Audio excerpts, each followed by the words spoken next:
Are you a fan or a follower of Jesus?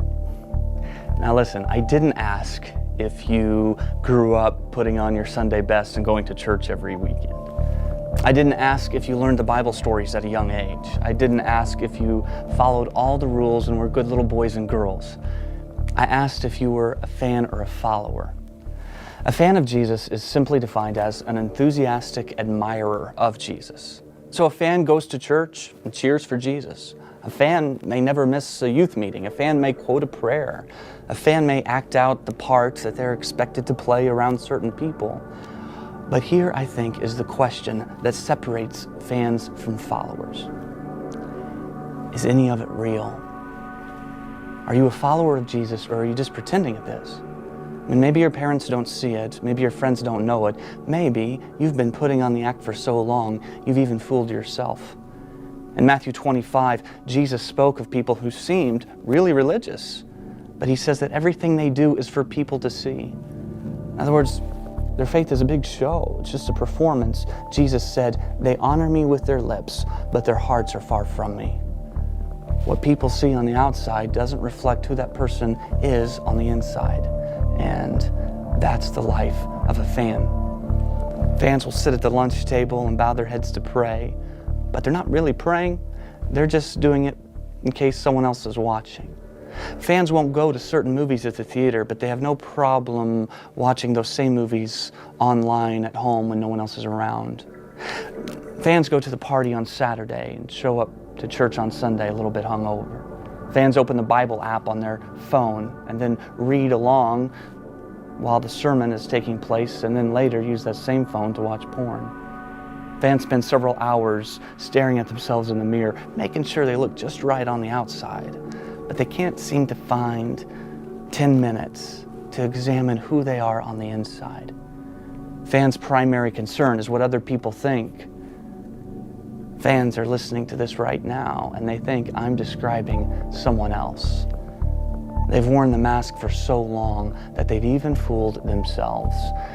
But let me be clear with this. Jesus isn't interested in having fans.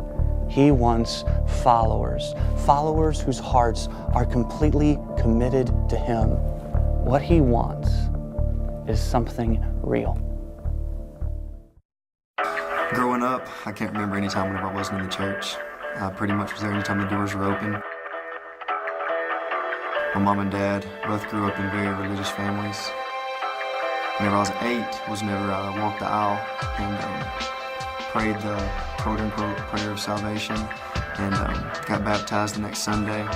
And after that, church was mainly just how to learn how to be a Christian. And it seemed like most of it was just trying to act out the part of what my parents wanted me to be. And whenever I was in 7th grade was whenever I got introduced to pornography. I was looking up some music and some image files came up with a lot of the music I was looking up. And honestly, it was completely innocent. A couple clicks away, I found something I'd never seen before. And it was in the back of my mind for months. It started off just being maybe a couple times a month. I would go searching on the internet for it, and to be honest, I had a lust for it. As far as the effect that it had on me with other girls, it was catastrophic. It changed the way you view people. 10th grade, my dad got back from Iraq, and then that was August of 2005, whenever Hurricane Katrina hit Louisiana. My dad ended up getting sent actually to Hurricane Katrina relief. While he was down there was whenever my mom found out that he'd been having an emotional affair while he was in Iraq through emails. And that was whenever I got sat down as a 15-year-old and told that my dad had been having affairs in the past. It was very rough for me just to hear my dad in that sense. So I guess the effect it had on me was I wanted to be wanted. And since I felt like my dad didn't want me, I went to girls. I wanted girls to like me. Even if I had a girlfriend, I wanted girls to like me. I wanted girls to think I was attractive. I wanted my self-image to be so indestructible that nothing could bring me down. All this time I was going to church, and it was just, I was numb to everything that the church was telling me. But I didn't want anybody to know that. I wanted to be perceived as the perfect guy. I wanted to be perceived as I wanted moms to say, I want my kid to grow up and be just like Merrick. I wanted parents to like me, and parents did. People did. And as far as I know, I was very good at acting a part that I really was not. Well, I got the opportunity to play golf at Louisiana College, and it was about an hour and a half away from home. So I was really excited about that I'd get to go somewhere where I'd kind of be able to start a new journey, and I'd go somewhere where nobody knew me, and it was fresh. I got involved with a good group, the Baptist Collegiate Ministry at Louisiana College, and going into my second semester, I met the group that was considered the bad group at campus, and considered the people that I shouldn't hang out with. And whenever I met them, they weren't at all like what people had told me. They were really nice people, and the only difference in them and me is that they just didn't know about Christ. So I ended up just quitting the BCM altogether, and I stopped hanging out with that group, and I started going to the bad group's house, and it was the first place I could ever go where nothing was expected of me. I wasn't expected to be perfect. I wasn't expected to do right. I could do whatever I wanted to do and they wouldn't care, and I'd never felt that before, and I felt like that was a freedom and something I could enjoy, but instead it was just a poison for me. The first party I ever went to, and I ended up having sex for the first time with a girl that was just a good friend of mine, and something I'd never even gotten close to doing before, and it broke me in a different way than I'd ever been broken before in my life. I was saying one thing and doing another. I was still wanting to be viewed as that strong Christian guy whenever really I wasn't at all. That summer I ended up working for the North American Mission Board, and I mean, I'm a Christian. Christians are supposed to go on mission trips, and I felt like the Great Commission was, another way that I probably could look good by going and working and serving somewhere. So for the whole summer I went and worked in a little community center. We were just supposed to find people to come and just tell them about Christ, and that started off going really well, and same thing eventually. While on the mission field, lust began to get after me again, and just my heart was just never in the right place, and yet I was blinded to it at the whole time, because I'd always go back to when I was 8, I gave my life to Christ. Whenever I was 8, I got baptized, and I'm on the mission field, for goodness sakes. I'm a Christian. So July 18th, 4 days before my 22nd birthday, I got a package in the mail. I opened it up, and it's your birthday. You're always excited to see what somebody got you. And it was a book called Not a Fan. And inside of it, it was from a friend of mine who graduated the year before me in high school, and he was in Dallas. And he sent me the book and said, "Hey man, I've never heard of this book. I don't know anything about this book, but it looks good. I want to read it with you." I felt like it'd be like any other book I'd ever read. I would read a few chapters of it, put it down, and I know all that stuff. I don't need that stuff, just like any other Christian books I'd ever had. Towards the beginning of the book, there was a statement made that said, "Fans grow weary of trying to maintain an outer appearance that doesn't match an inner passion." And I felt like that one sentence highlighted my life.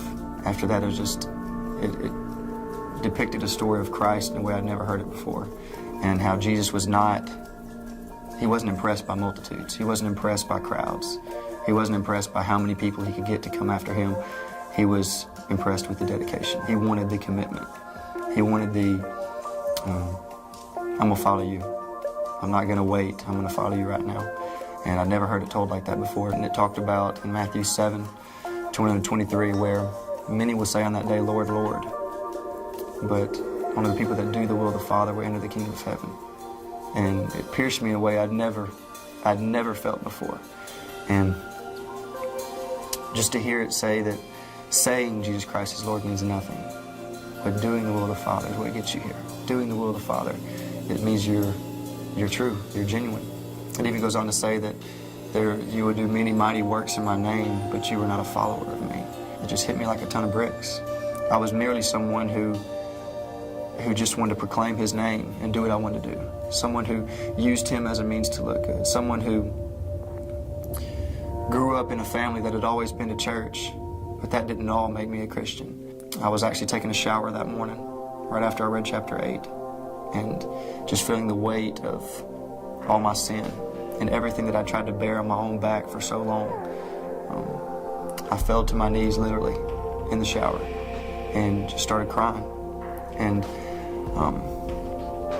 just weeping in a way I'd never wept before. And I just felt God tell me, Merrick, now or never. Come to me now. At that moment, just on my knees, all I could say was yes. And all I could say was heal me. I had a friend of mine tell me one day that God must greatly wound a man before he can greatly use him. And it came true in my life that I had so many scars, and I had so many things that I was just broken. And in an instant, it was just healed. In an instant, I became a completely different human being, in that it wasn't about me anymore. It's not about me anymore. It's about exalting Christ. It's about living for Him. It's about showing others His glory. Because I still get shakes, even right now, just the thought of everything that I did while still saying, God, you're Lord of my life. And the fact that He didn't just wipe me off the face of the earth, I'm just amazed by it.